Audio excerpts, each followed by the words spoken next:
All right. Hopefully this will help. I had to restart it because even though you guys could still hear audio and whatnot, my computer was it was not doing very well, so I had to restart it. And so we're just going to be doing this. Hopefully you guys can hear me. You won't be able to see me. Hopefully this is going to fix the problem for the time being. I had a feeling this was going to happen just because of how poorly my computer has been running this past week, and I was afraid something wasn't going to work properly, and of course that happened. So I apologize for that. Sorry about that, guys. So you're just going to have to listen to me this time instead of watch. So hopefully everybody made it back. Hopefully everybody's here. Hopefully it stays going okay for right now. Let's see here. Okay. Yeah, in case you don't know, I run this off of a $300 basic laptop, which is not even close to being built for something like this. So I just kind of lean on the grace of God for getting it to work. And I guess this time he does not want me to be seen. So, hey, you know what? That's fine with me. The focus doesn't need to be on me. The attention doesn't need to be on me. And if this is his way of saying, hey, I need you to step back and I want you to just focus on me, being God, then yeah, we're going to do that. So that's how I'm viewing it. So glad that you guys are here. Yeah, so we've got Now This World. Sarah is here. Kim is here. What's up, Mike? Michael Smith. Glad to see you here. Yeah, technical difficulties. Yeah, unfortunately. So, technical difficulties because it's episode 66. Yeah, that could also be why.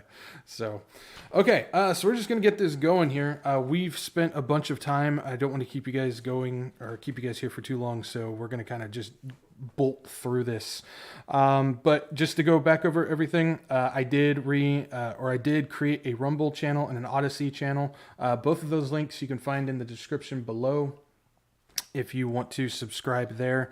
I wanted to make a backup channel so I can still put videos up and whatnot if YouTube decides they want to give my channel a strike.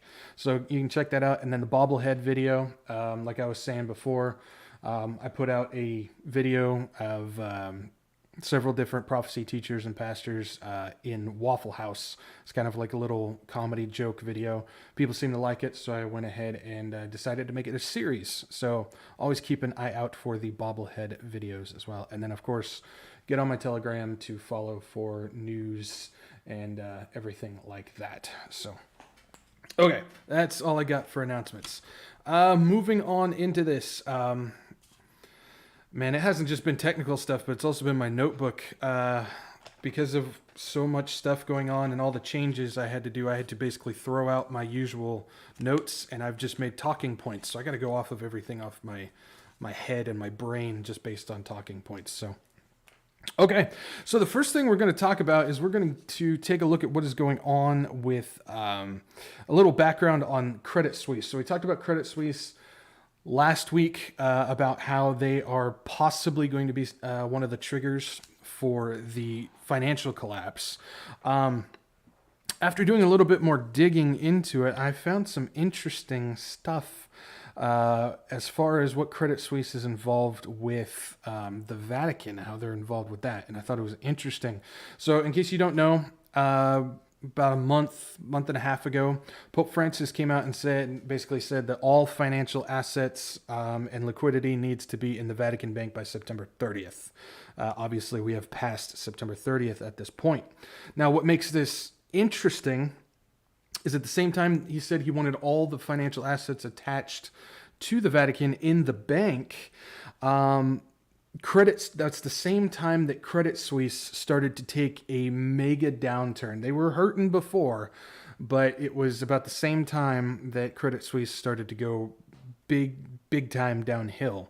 And so the Holy See institutions and the Secretariat of State, they have accounts connected to several Swiss banks, including Credit Suisse. So, kind of putting two and two together, it sounds like when when the Pope said you need to pull all of your financial assets wherever they're at and put them into the financial bank or the Vatican Bank, it sounds like all these people pulled their money out of Credit Suisse, which caused the massive downturn for them. Interesting connection. Also, what's interesting is Credit Suisse helped loan a London property deal involving 9 different people in the Vatican, including cardinals and the Secretary of State himself, which was uncovered as an extortion, embezzlement, and money laundering scheme. They got caught for that. I think that was 2020 that happens. They're still dealing with legal stuff on that. But what also is interesting at this is the Credit Suisse actually took a huge, was helping loan this extortion ring, basically, and Credit Suisse took a huge dive, which drove up the CDS, credit default swaps. You're basically you're betting against the bank, you're betting for them to fail, type of thing. So when all this stuff started happening, the credit default swaps, the betting against them started to take off, and it was the same time the Vatican institutes pulled out their financial assets. So it sounds basically like what is going on here is it was that trigger from the Vatican that actually caused this Credit Suisse thing to get to the point where it could start blowing up the global financial world, which is very interesting. Also adding on to Credit Suisse, because of the issue that they're in, the deep trouble that they're in, they're now looking to offload assets. They're starting to sell their properties, including like the Grand Hotel, Zurich's Savoy Hotel. They're looking to try and sell that in a massive fire sale. They're also trying to sell the Credit Suisse HQ building itself, which is valued at 1.3 billion euro. They had a deal for that, which actually ended up falling through. So they're trying to just unload all of the physical assets they can to bring in some money so they can try and keep afloat, but it's not working. And then spinning into that, Credit Suisse is connected to the Swiss National Bank, which is the central bank in Switzerland. They are a part of a list now of central banks that are now operating in the red. They're now taking losses. You've got the Federal Reserve, the Bank of Canada, the Reserve Bank of Australia, the Bank of England. We'll talk about them in a second. The Monetary Authority of Singapore, and then the Swiss National Bank. All these central banks are now taking losses. They're all operating in the red. And why this is significant is in order to reset, because that's the point, the Great Reset. In order to reset things and to bring in the new beast system, the central bank digital currency, the one world economy, you have to demolish what's already there. You have to get rid of what's already there. And so when you start seeing central banks of all these different countries collapsing, they're turning red, they're taking losses, they're going negative, there's no way that they can pull themselves out of this. They're getting ready for all these things to just collapse so they can all bring in, hey, we've got a fix. We've got a fix for this. And so that's definitely something that we need to keep an eye on. Also, what we got going on as far as this stuff goes is the Bank of England. This is some serious big news that's coming out now as far as, Credit Suisse is definitely could be a trigger, but we might have something coming up here as what's going on in Europe. First things first, the bond markets globally are becoming completely poisonous to the point now, like I said, all those central banks, they're in the red, they're taking losses. That has to do with the bond markets. That's just debt. They're just holding all this debt. That's one of the things that's going on right now is why everything is kind of floating in midair. It's not really going up. It's going down, but it's not like full on roller coaster crashing. And that's because these central banks, the reason why they're in the red is because they're buying and holding all of their own debt. They usually rely on people to buy the bonds, the debt, to help keep them up. But at this point, nobody wants to buy them because they're so volatile. And so now all these central banks are holding on to their own debt, which that's not going to work. It's just not going to work at all. And so because of this, now there's rumors going around that by the end of the week, there's going to be a global margin call. They're going to be basically telling everybody, hey, we need you to start dumping more money in to cover the debts that we're holding. And that's never going to work out. And the big one is the European pensions. This is where it gets very, very bad. The Bank of England right now, how it's operating is the what's the best way to describe this? It's either we continue to make inflation higher, or the destruction of your pensions is going to happen. There's no way out of it. I posted on Telegram a couple weeks ago how the UK entered a death spiral. And that's basically what this is, where the Bank of England is continuing to print pounds to buy their own inflation-linked debt, their own bonds. And so they're creating more inflation to basically buy more inflation-linked debt. And so it's just become a death spiral. There's no way out of it. Now, what's interesting is today, this is the big news that came out today, was one of the governor of Bank of England. He actually came out and told the pension funds, the funds that hold the pensions, you've got 3 days to figure this out. He basically said, you've got 3 days to sell it all. What that means is in 3 days, because right now they're printing more pounds in order to hold everything up. He said by Friday, you have to sell everything because we're turning the printer off. We are not going to print any more money to hold this up.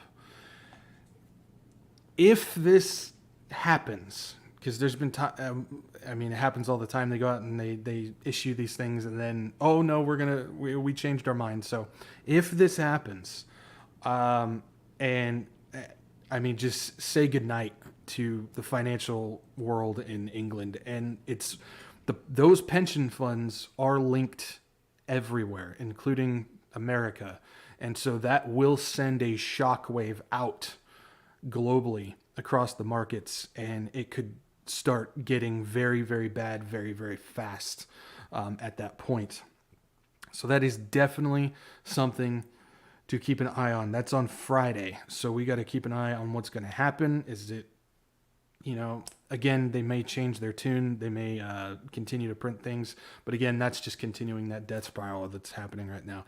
Literally, there's no other way to put it. It is the literal hand of God holding the financial markets up right now. There's no other way to put it, because if this was just any other time, things would have been breaking by now. I mean, things are breaking, but I mean, they would have been broken by now and the floodgates would have opened up. So right now, with everything that's going on, it's literally the hand of God that's holding this up, because it's not time yet. It's not time yet to let it all fall. Also to keep in mind, bond returns right now, again, debt returns for 2022 have hit the fourth worst time in history since 1700. Right now, the bond returns are comparable to the times of the U.S. Civil War, World War I, the Marshall Plan, and when UK ditched the gold standard. So that's kind of, again, a look into just how volatile these bonds are right now and why nobody wants to buy them, which is why all these central banks are having to buy their own debt and then hang on to it. So it's getting, again, I mean, this could definitely be something that goes south really fast. And Europe, because of everything's going on, a lot of the outlook is what's going on with the Fed as far as rate hikes and whatnot. Because of that, Europe is now lashing out at the Federal Reserve publicly for what they're claiming to be. They're the ones ushering in the world recession. And when somebody like that says world recession, it means depression. Which, I mean, they're not really wrong on this. The Federal Reserve is definitely leading the charge on this. Of course, they're getting a little help from their friends, but they really are. So much so that the UN right now, publicly this past week, actually called for the central banks all over the world. They specifically mentioned the Federal Reserve, of course. Then they said the other central banks, you guys have to stop with the rate hikes. Otherwise, it's going to crash the global economy. Well, I mean, if you have any idea what's going on, it doesn't matter if they stop or not. I mean, it's going to plummet. I mean, again, death spiral. We're not coming out of this. We're not getting out of this. And it's just, oh man. I wish there's so much stuff that I see during the week that I wish I could send to you guys, but my word, I would annoy you if I was to do that. But like I said, the Federal Reserve is leading the charge on this. And one of the reasons why I wanted to talk about this is I was actually watching Pastor Tom Hughes' live stream with John Haller. I think it was yesterday. And they were talking about some of the stuff that's going on financially, and the subject of why is the value of the dollar continuing to go up right now. And I was listening, and I was like in the chat. I'm like, I know the answer. I was trying to, like, obviously there's so many people over there, they're not going to be able to see it. But I want to go ahead and answer that question. Because they weren't sure. They're like, oh, why? They couldn't figure it out. Why is the value of the dollar going up? And so to help kind of bring all of this financial mumbo jumbo together, they're weaponizing the dollar right now. So something I've talked about for a while is the dollar is going to crash, but it's not going to be the first one to go. They're weaponizing the dollar. They're going to use the dollar as the last one to go because the dollar is the global currency. They're the ones that's holding everything up right now. And so they're weaponizing it. And what I mean by that is the higher value that the dollar holds with higher U.S. rates, because they continue to hike rates up, the higher the value of the dollar and the more rate hikes that they do, other countries must follow suit in order to keep their currencies from collapsing. So they're weaponizing the dollar. So by continuing to put the rate hikes in, the other central banks have to do that in order to keep their currency afloat and keep it going with the dollar. But if you look at like with what's going on with the pound and you look at with what's going on with the Japanese yen, they are worthless compared to the dollar, even though they're putting in rate hikes. They're trying so hard to keep it going. So what they're doing is they're crashing all the other world currencies' values. So the dollar continues to go up. All the other ones continue to drop down because of what the Federal Reserve is doing. And so they're creating this giant gap between them. And so when they're ready to pull the plug, you just have the reserve pivot. Everything comes tumbling down with it. That's why the dollar value is so high right now. That's going to be the last one to go. Right now, it's a weapon to bring all the other currencies to their knees, which is what's happening. So if you continue to fight inflation like what Europe is doing, it's going to crash. And then if you've got what the Reserve is doing, weaponizing the dollar and their rate hikes, as soon as they pivot, it's going to crash. There's no way out. And what they're doing and what the people upstairs that actually control the Federal Reserve, your secret governments there, the elitists there, they're the ones that are in control of the Federal Reserve, and they're weaponizing everything to bring it all down at the same time. So I don't know if anybody here was watching that video, but that subject did get up. I was just thought I'd go ahead and answer it on my own over here. So that's what's really going on as far as this goes. So right now, what we're watching for mainly, I know Credit Suisse is with what's going on, but right now we're going to be watching to see what happens this Friday, and I would say Monday after that. So something interesting could happen. Something very interesting could happen. And then the other aspect of what's going on that's kind of blowing everything up is the real estate. We've been watching real estate with everything going on with that. And with real estate, it's not doing too hot. It's starting to fall. I wouldn't say it's in a full crash mode yet, but it is collapsing. It's starting to fall. Right now, we've got mortgage rates that are over 7%. Application pace for mortgages has hit a 25-year low, and the buyer's market is drying up. So much so that realtors, mortgage brokers, appraisers, and construction groups have reported that they have lost as much as 80% of their revenue since the Federal Reserve started hiking rates in March. 80% of revenue. Realtors, mortgage brokers, appraisers, and construction groups. You add that onto the fact that the mortgage rates continue to go up like ridiculously.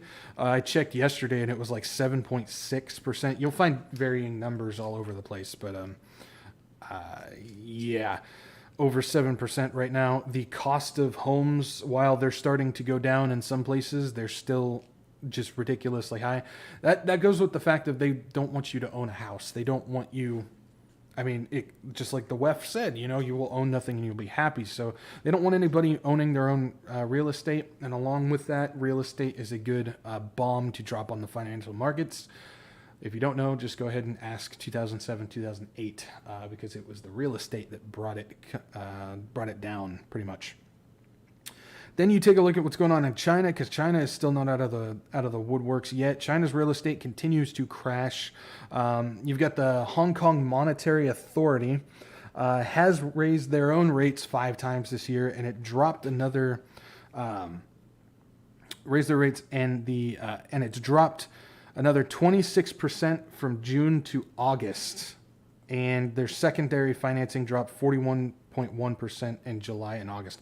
So what this means is basically nobody is buying homes. Their mortgage people are not taking out mortgages, so much so that it's actually people applying for mortgages has dropped 26% just in the past 3 months. So this is again showing it's not just our real estate that's having issues. It's also China. You got to go back to what happened with Evergrande and the ripple effect of that. That is still happening. And then you've got like Chinese citizens that are still refusing to pay their already established mortgages. I've reported on this as well, where you've got a massive drop in people applying for new loans, for new mortgages, but then you've got people who have mortgages already and they're refusing to pay. This has been going on for a while. This is where the reports of bank freezes have been happening. People can't withdraw their money from the banks in China and whatnot. It's basically, since they're not paying the mortgages, those banks have to hold on to the money to pay their own debts and whatnot. Another death spiral that's going on right there. It's happening everywhere. Maybe it's just happening in different sectors. So all of this is going on with that. And one of the effects that it's happening is China's Hong Kong Hang Seng Index market. It's a massive stock market over there. Has dropped below 17,000 for the first time since 2009. So it's actually dropped below 17,000 for the first time since that original crash happened. Or not the original crash, but the 2008 crash. And so that is starting to plummet now. So 13 years of market gains have already been wiped out this year, pretty much. So, like I said, this is spreading everywhere. Europe is definitely in the most trouble out of everybody. Eyeballs definitely on what is going on with Europe.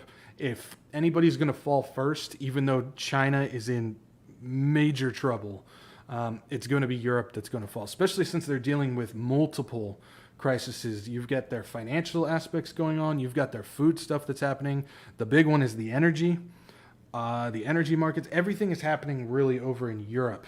And that's going to send ripple effects and shockwaves out to everybody else. And you're going to start seeing countries just start dropping like flies.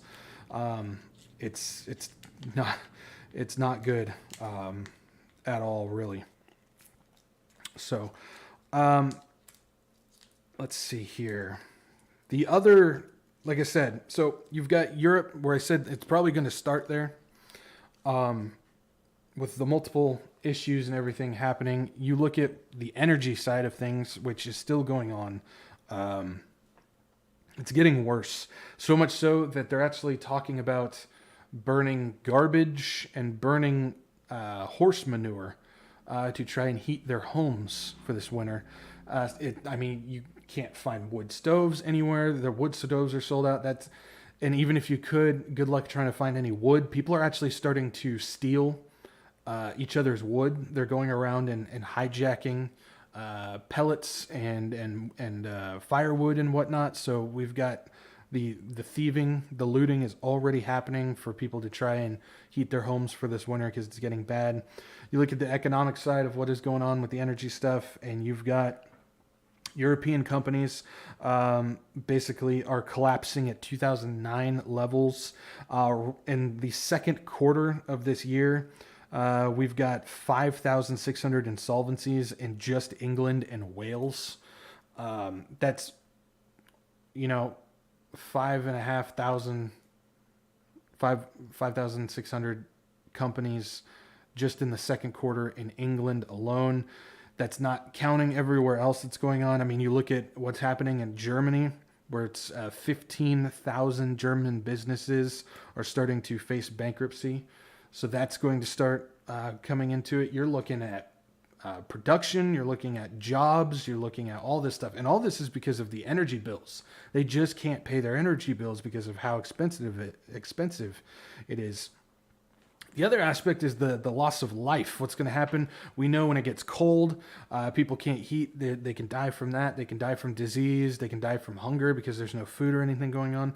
But the other aspect is UK citizens that are on life support machines. They're now starting to panic because of just the power cuts. So if the power goes out and they rely on a life support machine, it's gone.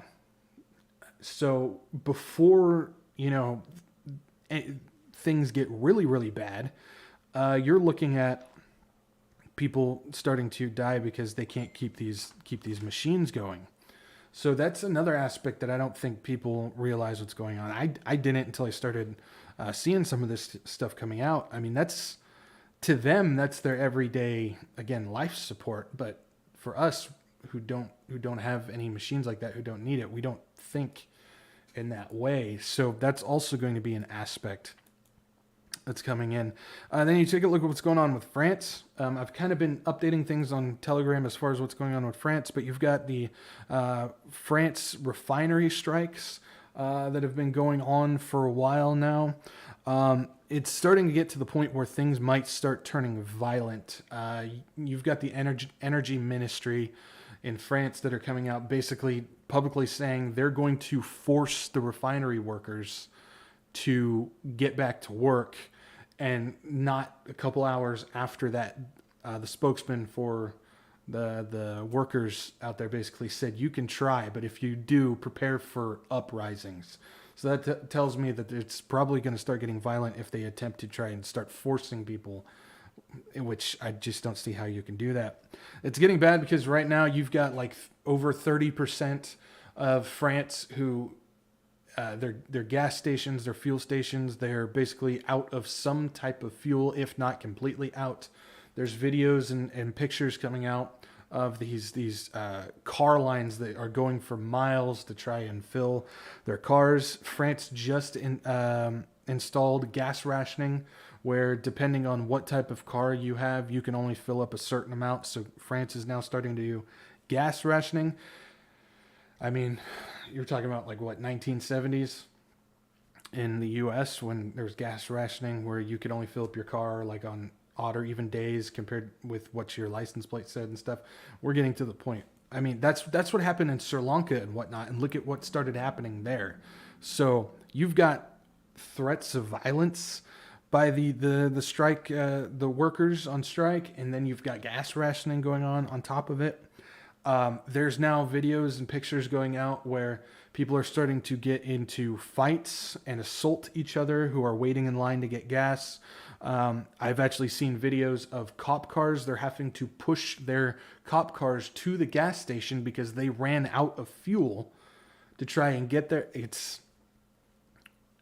This is when society starts breaking down. This is the stuff that we've been talking about for months and months. Is you start taking away these things, people start getting agitated and they start turning on each other, especially since now you've got cops that can't respond to anything, which if you've been following anything in Europe anyways, the cops are more interested in supporting the climate people. They're more interested in supporting the alphabet rallies and stuff that they're doing, and they're just letting, kind of like what's going on in New York, they're just letting violence happen. They're letting crime happen. They don't care. They're more interested in arresting people who have committed thought crimes. You thought in a bad way. I mean, that's 1980. Was it 1984? Is it 1984? Just slipped my mind. I think that's the book. But this is when society starts collapsing. It starts getting bad. The other aspect of when this stuff happens is getting food to the stores so people can buy it. And I know a lot of people are thinking, okay, well, we're having fertilizer problems, we're having food production problems, we're having all this stuff happening. What else could possibly be going on? Well, now there's a shortage of AdBlue in Europe that could crush the trucking industry. Now, if you don't know what AdBlue is a liquid that they put in the cars to reduce the carbon emissions of the cars. This was introduced in 2015, I believe. And so it's part of their green agenda, it's part of their climate thing. It's the ESG carbon emission legislation and whatnot. Is your car has to have AdBlue in there for it to run. And so, because of the skyrocketing energy prices that are impacting production and manufacturers in the area, the production of AdBlue is starting to collapse. Now, several months ago, I brought up a German chemical giant, BASF, B-A-S-F. They are the biggest in all of Europe that produces the chemical stuff. Your fertilizers, stuff that goes into medicine, stuff that goes into sodas, all the ammonia, and everything like that. Well, they're also the leading producer of AdBlue. Now, if you've got the legislation, the ESG legislation, climate agenda stuff, where you're not allowed to run cars without AdBlue, but now you've got a shortage of AdBlue, your trucks cannot run in Europe, all because of the climate agenda that they're doing. So if your trucks aren't moving, that means your food is not moving, which means your stores will be empty, which means people cannot eat. So, fertilizer problems, food production problems, gas problems, and now AdBlue problems are all leading the charge for famine in Europe. All in the name of climate change. I mean, this is the same stuff that we've seen in Canada with their fertilizer ban, which followed along the lines of what Netherlands started with their fertilizer ban. You take a look at what Ireland is doing.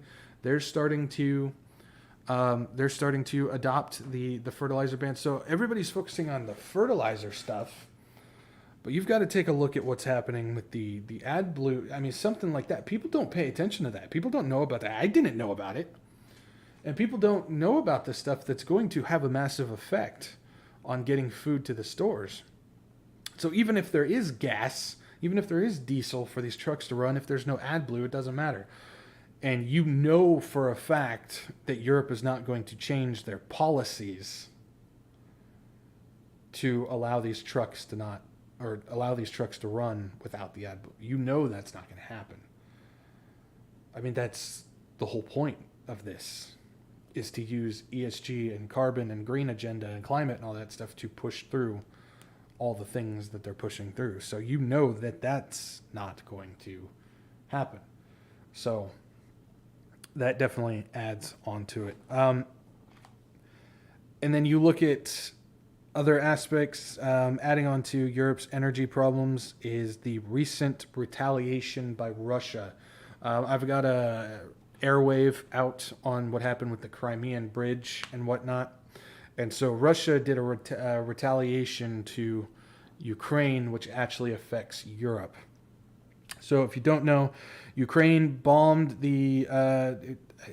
they say it was a truck bomb. People still aren't quite sure what it is. Either way, Ukraine bombed the Crimean Bridge that caused quite a bit of damage, shut it down for a couple hours. They did manage to get it back open. There's still sections missing from the bridge as well, but they did manage to get it rolling again. But that Crimean Bridge was a specific red line that Russia set. Now, Russia has had, I've lost count how many red lines that they've had, and they haven't changed or retaliated in any way, but apparently this was the one that was a little too far. And it was the red line that Russia set, and it was Medvedev that said if you attack Crimean Bridge, it's going to be Judgment Day, whoever does that.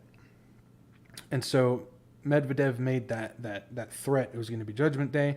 And then like a couple days after the Crimean Bridge happens, Ukraine started just getting smacked with missiles. You're talking about like at least 10 cities were hit in Ukraine.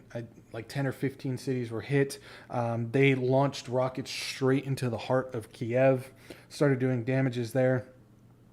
And the big thing that came from it was their targets were military stuff, but it was also utility infrastructure. That was one of the main targets they were doing. Now, something to keep in mind when it comes to the differences.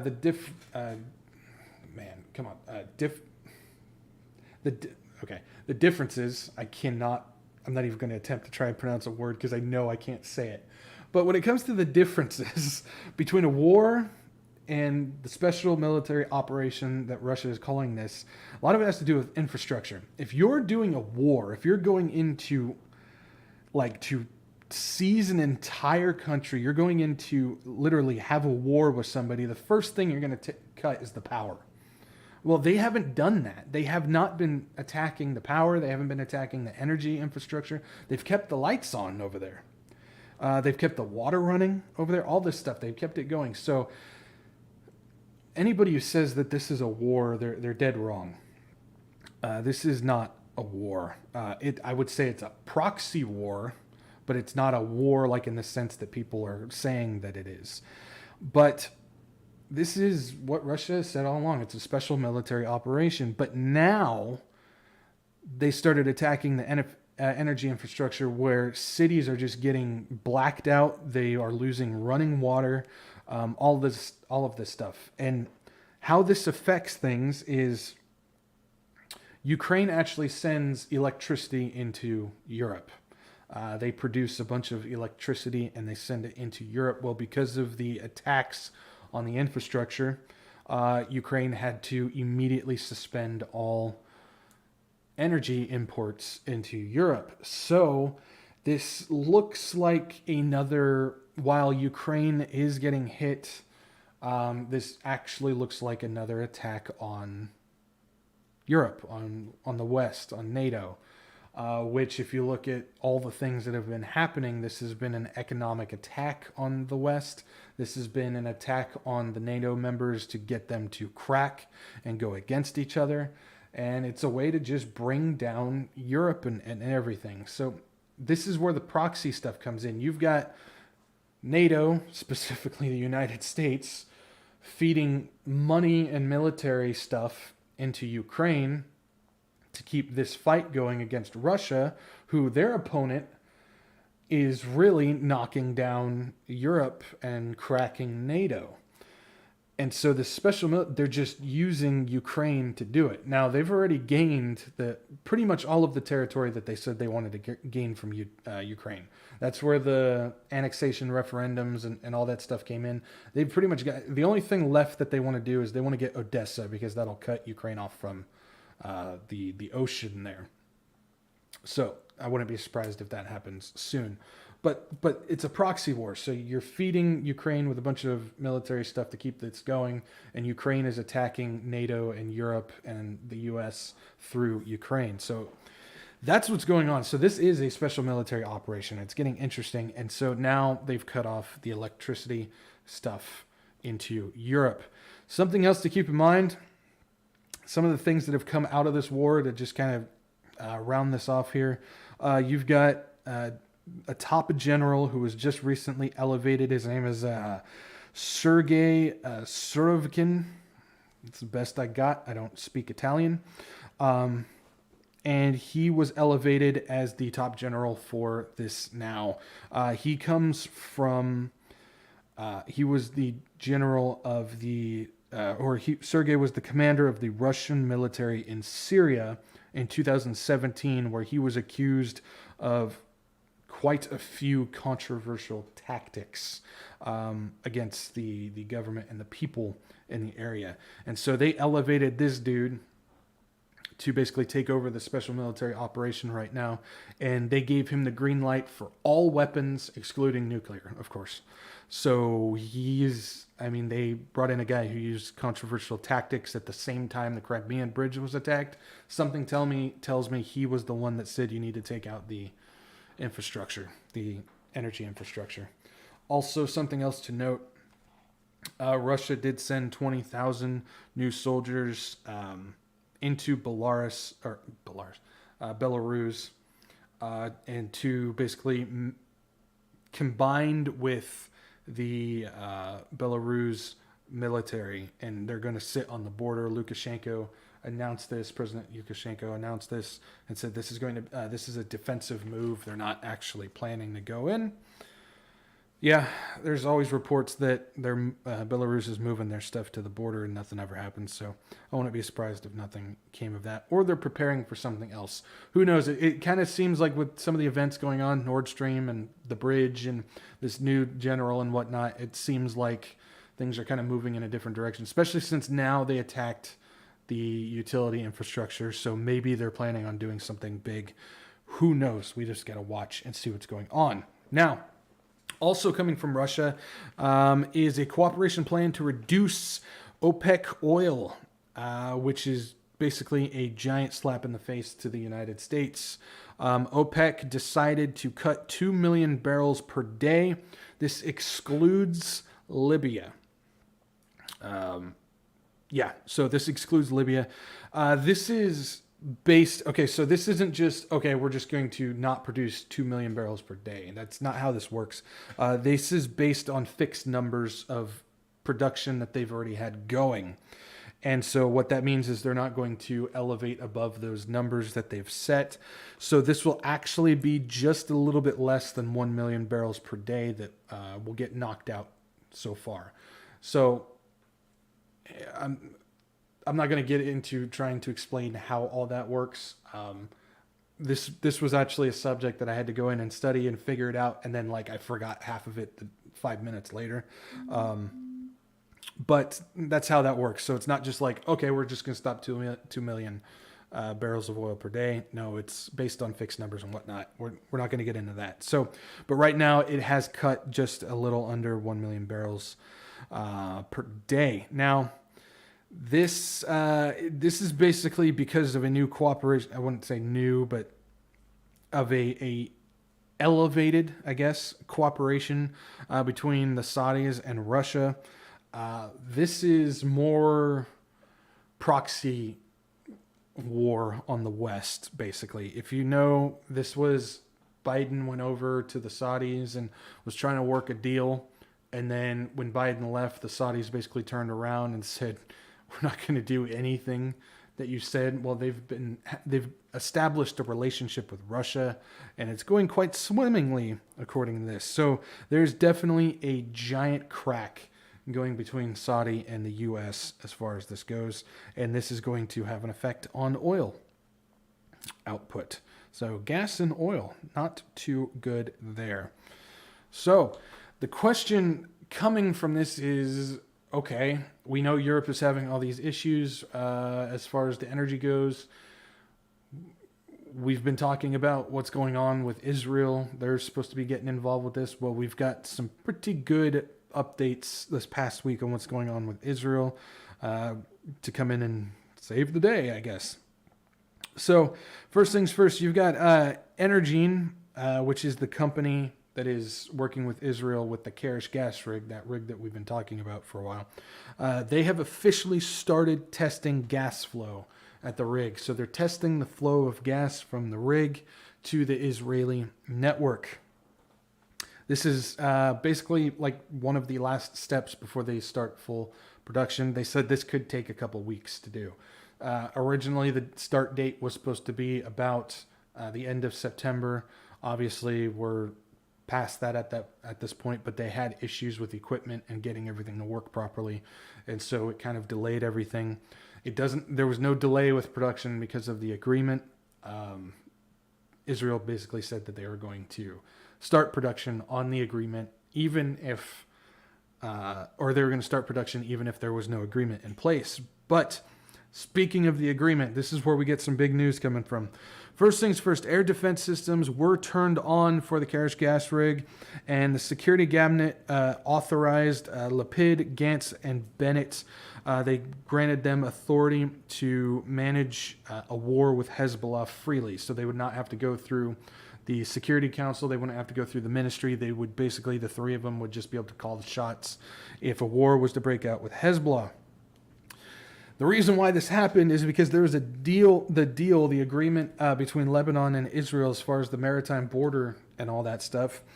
The deal was like almost done. That agreement was basically done. They were just working on a few key words and whatnot. And then all of a sudden, this early last week, we got this weird out of the blue deal is basically in the garbage now, and war is about to break out. I mean, the military was getting ready to go. Hezbollah was sending threats that they're about ready to start launching stuff.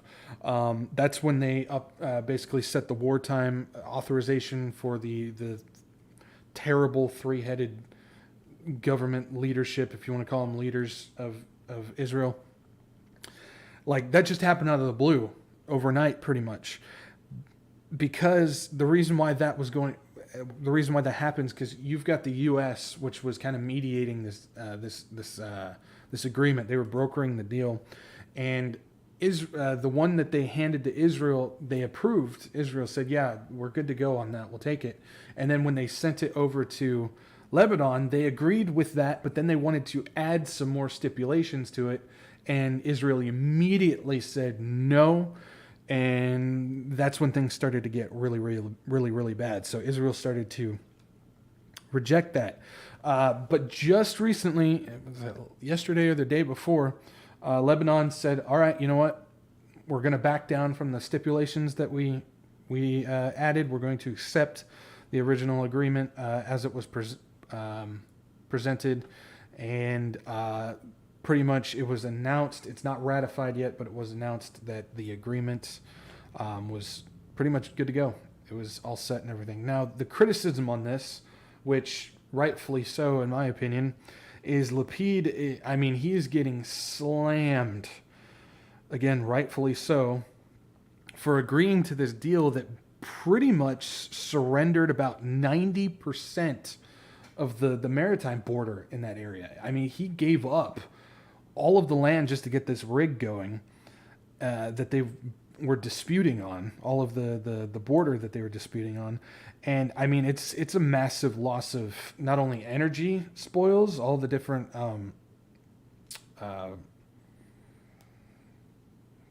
gas stuff. The word slips my mind. I can't remember what the word is. But all of the places for the gas drilling to go, I can't remember the word. I'm sorry, guys. I'm trying to pretty much remember all this off the top of my head, so I apologize. But basically, it's a massive loss of energy spoils, gas and oil and whatnot in the area. But it's also a weakening of security because it's actually pushing back Israel territory as well. And so Lapid is getting slammed for agreeing to this thing. Again, rightfully so for that. But looks like it's all set to go, and the Karish gas rig is going to basically be 100% Israel's in this deal that they did. Now, the deal, and I've talked about this before, but the deal is viewed as a cornerstone to open up the Mediterranean as a global gas titan, like a gas supplier. This is where the aspect of replacing Russia, their market on gas, this could open up the door for that, which obviously Russia's not going to like. But this deal opens it up because these two countries that are basically at war with each other have agreed to a deal diplomatically to open up the door for the other countries in the area to settle their own disputes and begin production on this stuff to start, making profits, sending it out, shipping it out to people who need gas and whatnot. So because these two countries that are at war, they managed to do this, this could be a breakthrough for other countries to do the same. And so this is already starting to have a ripple effect on things. Adding on, because you've got Israel right now has allowed the Palestinian Authority to produce gas off of the Gaza coast via an Egyptian-mediated deal. So this is something that's been kind of in the works for a while. Israel has just refused. Of course, now you've got Lapid in there, who is basically cowered to this and said, yeah, they're going to allow the Palestinian Authority to start drilling off the coast of Gaza to get gas there. Now, Egypt was involved with this deal. They were the one that was mediating between the two. This gas field, that was the word I was looking for, gas field. There it is. But what it is this area that they're going to be drilling, it has basically 1,000 billion cubic feet of gas.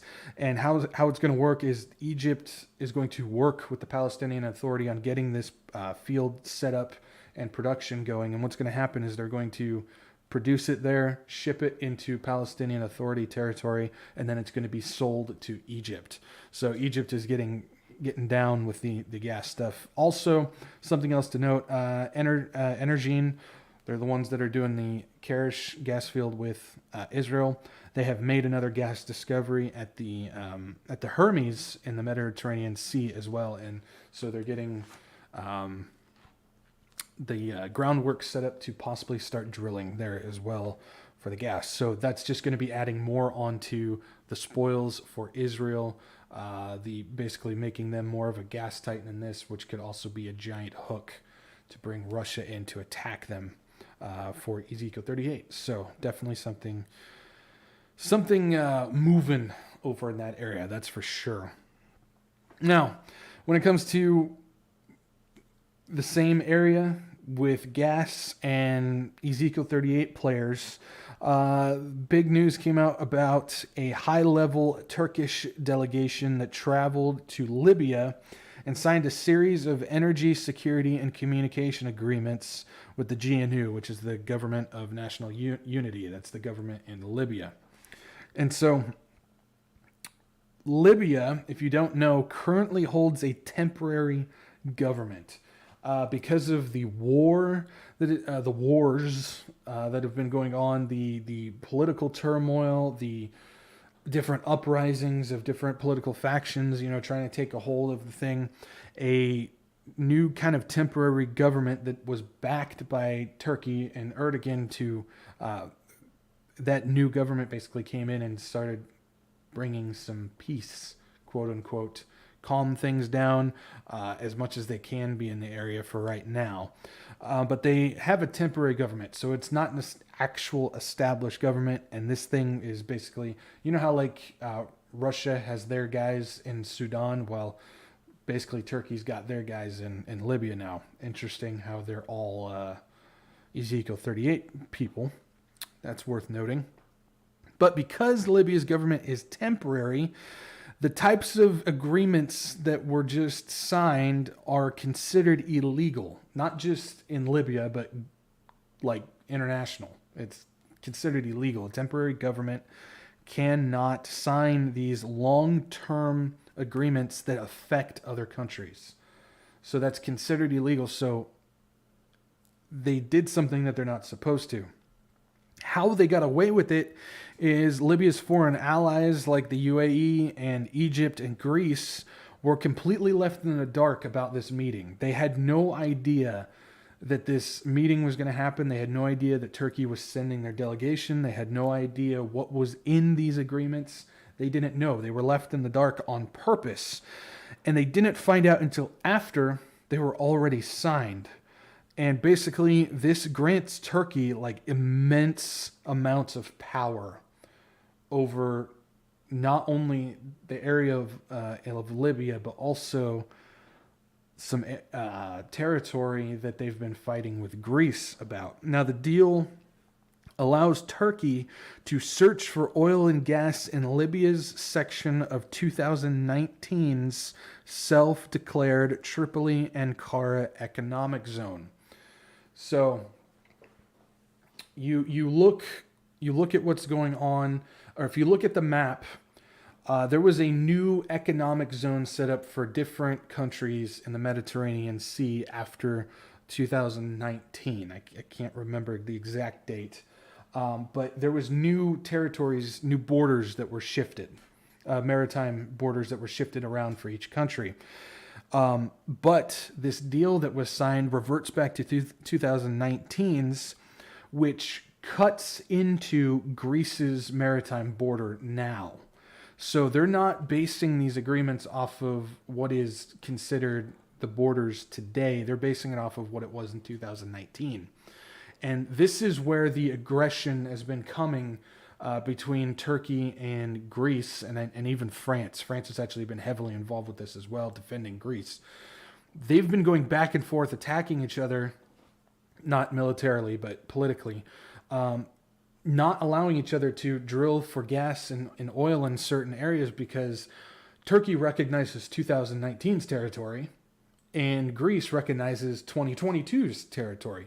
And so Turkey continues to try and barge into Greece's territory because they think that they own that area, and Greece is saying you don't own it anymore. And so what they did is they set up this agreement with Libya, who actually owned more maritime border, more maritime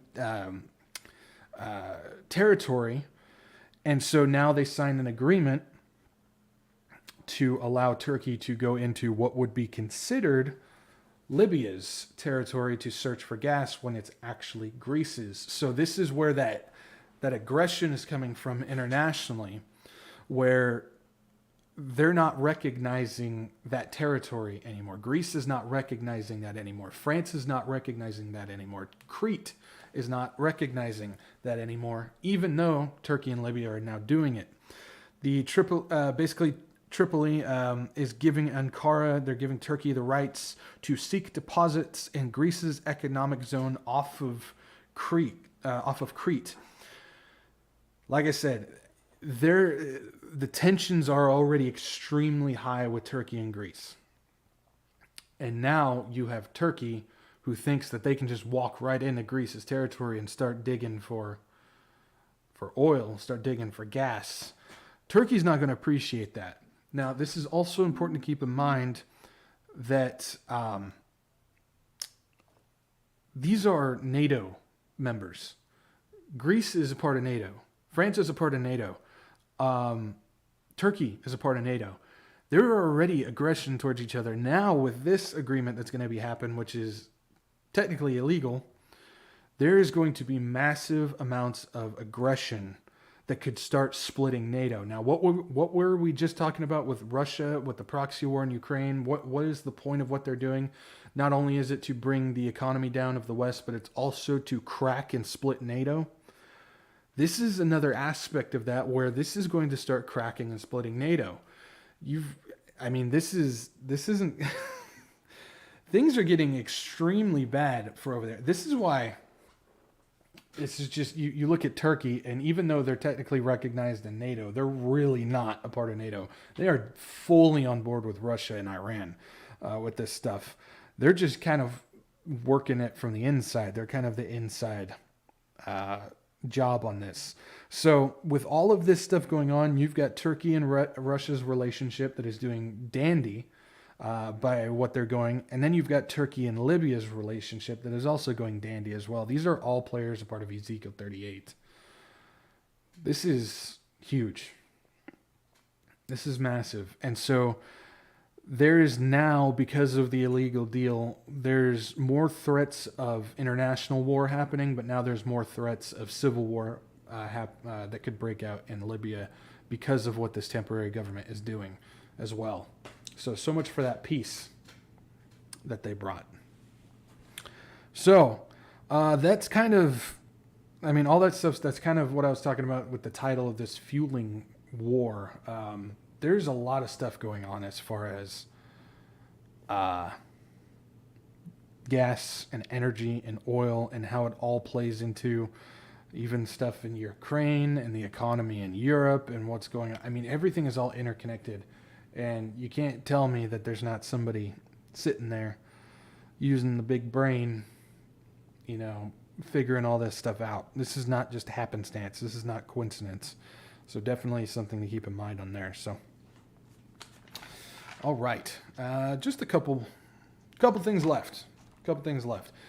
Trying to jet through this because I know we spent a lot of time with all the technical problems, so I apologize for that.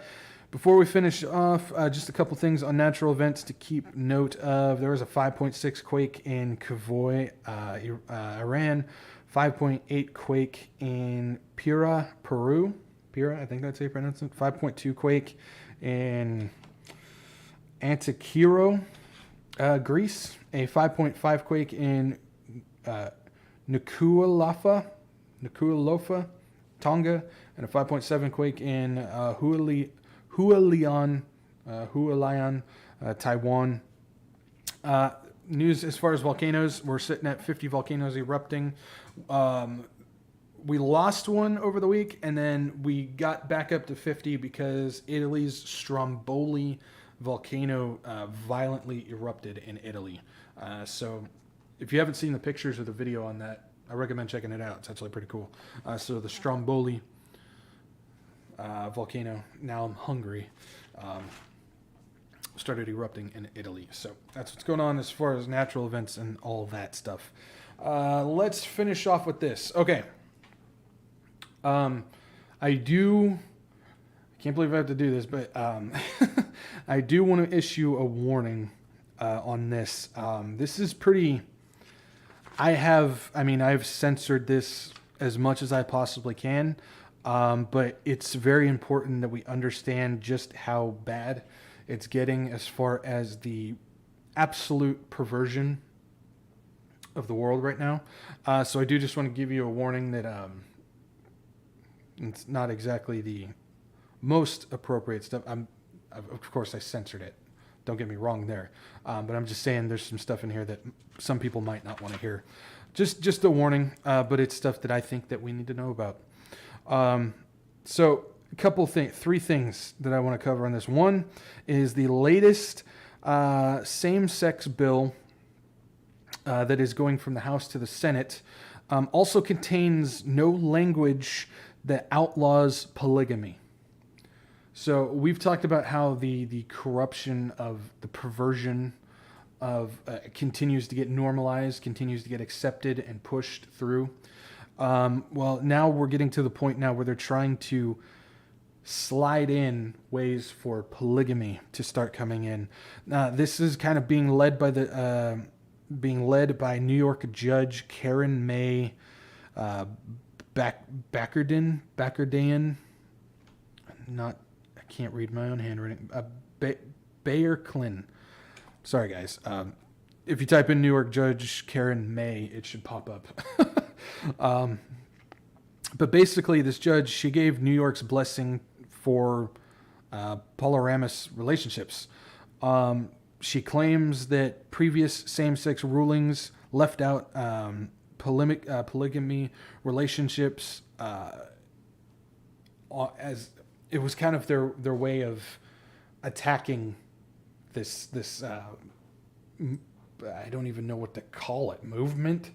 This abhorrent movement. I don't even really know what to call it. It's disgusting, but she basically said that these same-sex rulings that happened in the past, they left this stuff out when it should be fully involved. It's something that's being overlooked, and a lot of the laws that we have don't they restrict only two people, and she says these laws don't apply to multi-partner relationships, and so she's trying to use it as a backdoor way to get through and push this polygamy stuff. Now,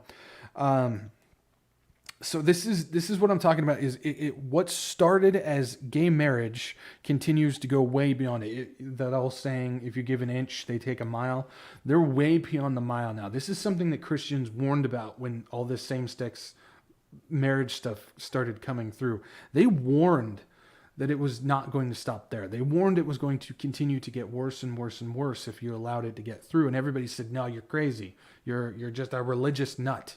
You have no idea what you're talking about. Now we're getting to the point, because of this, you've got the alphabet community that's going on. You've got the transgender stuff that is happening. You've got now polygamy. We've talked about the legalization of bestiality that's going on all around the world. People are actually having conferences and marches to allow them to legalize sleeping with their pets. And then, of course, we get into the pedo stuff, which is starting to become normalized. You're seeing things like quote-unquote family-friendly drag shows where they're literally stripping for children.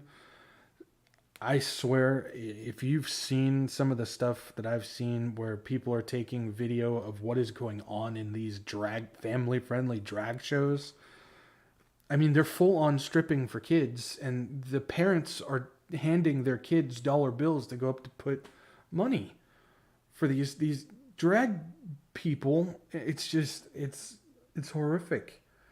And this is becoming normalized. This is becoming celebrated, not by everybody. I mean, there's definitely backlash that's going on. Thank the Lord.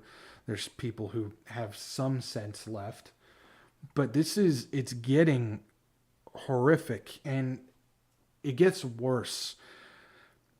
I mean, I'm sure most of you guys know about that debacle Netflix had with the movie Cuties. If you don't know about it, check it out. I'm not going to talk about it.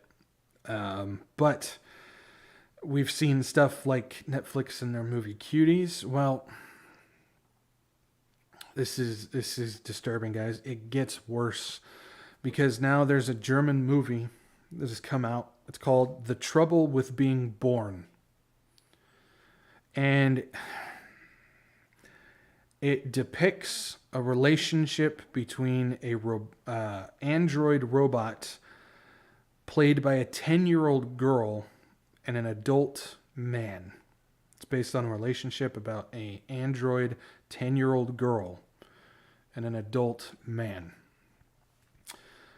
Like I said, the girl is an android with the personality, the memories, and the body of a 10-year-old girl. Basically what this movie is this man is having a sexual relationship with this android. This 10-year-old android.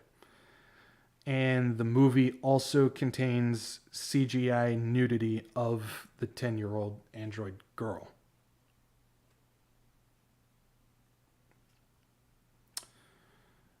It's CGI generated child nudity in this movie about a man who has a relationship with a 10-year-old girl. And I mean, it's an android, but that doesn't take away what it is and what it's promoting and what they consider valuable in this movie. CGI generated child nudity in this movie. And it's won tons of awards. It's getting backlash from some people, but it's also winning tons of awards. It's the normalization and the acceptance of pedophilia. And they're showing it explicitly on the screen. And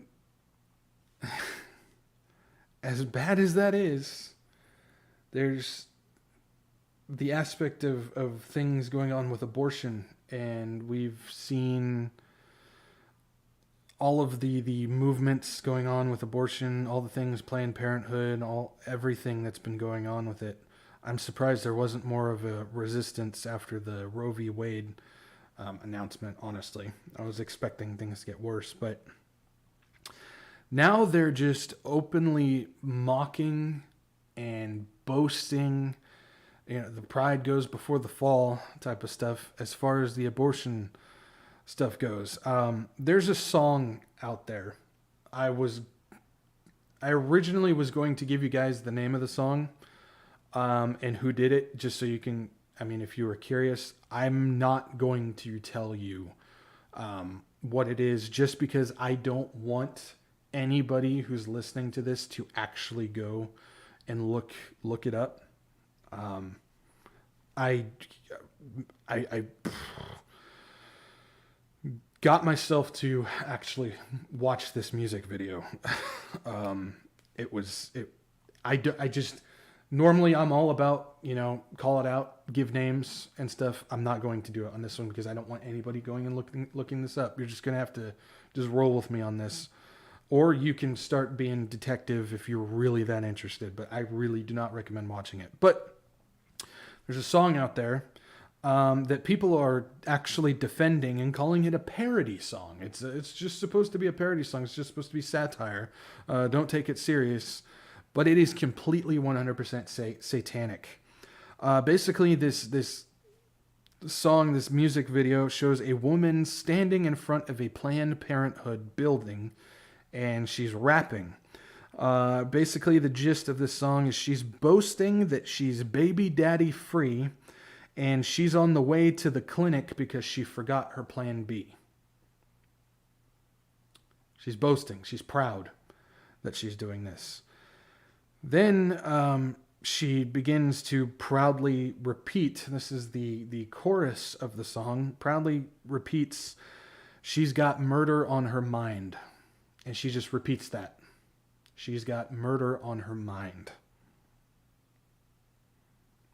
Standing in front of a Planned Parenthood building. And she's on her way to the clinic because she doesn't have any plan B. She continues to talk about the men she's been with and how they have countless children with other women, and she doesn't want to be a part of it. So she's going to choose murder. So basically, she's still willing to do the sin and do all that stuff, but she doesn't want to have any self-control. She doesn't want to have any deal with the consequences of her actions. She doesn't want to actually take a smart approach to it. No, she's got murder on her mind as she continues to repeat over and over and over again in the chorus of the song. There is a bunch of other stuff in that song that I'm not even going to mention. I'm not even going to talk about. You get the gist of it. You don't need to know much more than that. It's that bad. But this is where we're at as far as the world. I mean, we are so past Sodom and Gomorrah in my mind as far as this goes. This is horrific. What is going on with the perversion of the world and the acceptance and the proudful boasting of it, where we are, you are proud to get an abortion. You are proud to be confused on what gender God assigned you. You are proud to have relationships with others. You are proud to want to be with animals and with children.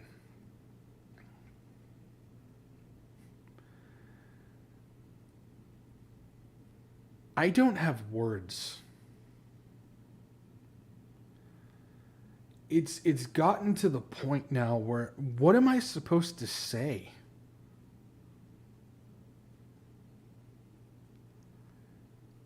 I mean, what am I supposed to say? What are we supposed to say? I mean, there's no words for just how absolutely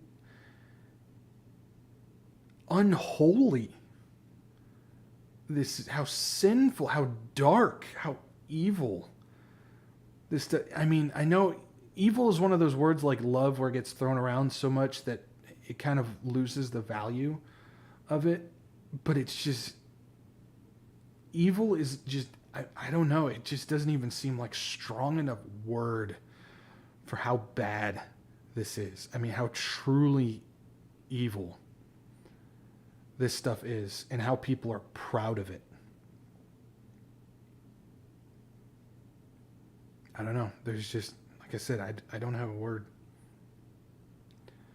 Again, I apologize for some of the explicitness of that stuff. I had to censor a lot of it. But I believe that we need to be aware of just truly how bad it is out there. I think we need to be aware of it. It's just gone. It's just gone. Lord, come soon. Ready. I don't know about you guys. I'm ready to be at home.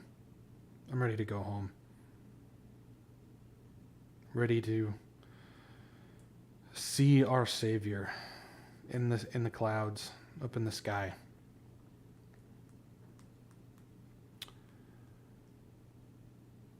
And I'll tell you what, guys, it's just, I don't know about you, but I just want to go home and just hug my Lord, and I pray that he just says, well done, good and faithful servant. There's nothing left in this world. There's nothing left for us who have placed our faith in Jesus Christ. There's nothing here. If you're still holding on to this world, if you're still holding on to anything in this world, if you have hope that this is all going to get better,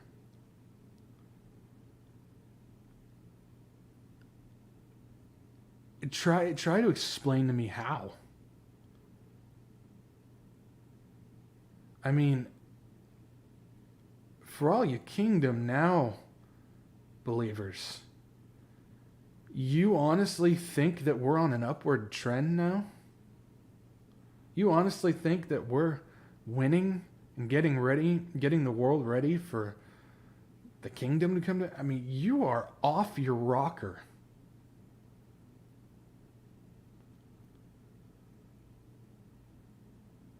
There's no possible way. We are in days of Noah-like time, where literally the only way that this gets cleaned up is through God's judgment.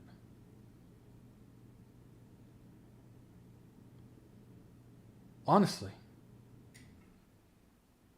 I mean, we're at that point. There's no fixing this. There's not enough duct tape and paper clips in the world to fix this.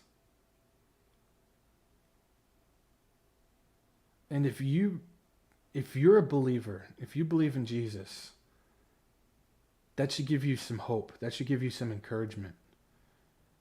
Because like I always say, as the world gets worse, the closer we are to going home. But if you don't know Jesus, if you don't have Jesus, and you're getting a reality check now, you happen to make it through this entire podcast, and you see what's going on out there and just how bad it is, and you're finally getting a reality check, it's time to let go of the world. I truly hope you understand now that there's no coming back from this. There's no fixing anything. No politician's going to repair this. No political party is going to fix this. No climate agenda is going to change anything.